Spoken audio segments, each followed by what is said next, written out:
हनुमान् श्रीपदो वायुपुत्रो रुद्रो नघोजरः अमृत्यवीरवीरश्च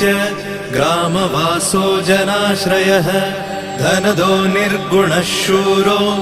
वीरो निधिपतिर्मुनिः पिङ्गाक्षो वरदो वाग्मी सीताशोकविनाशकः शिवः शर्वपरो व्यक्तो व्यक्ताव्यक्तो धराधरः पिङ्गकेशः पिङ्गरोमा श्रुतिगम्यः सनातनः अनादिर्भगवान् देवो विश्वहेतुर्जनाश्रयः आरोग्यकर्ता विश्वेशो विश्वनाथो हरीश्वरः भर्गो रामो रामभक्तः कल्याणप्रकृतिस्थिरः विश्वम्भरो विश्वमूर्तिर्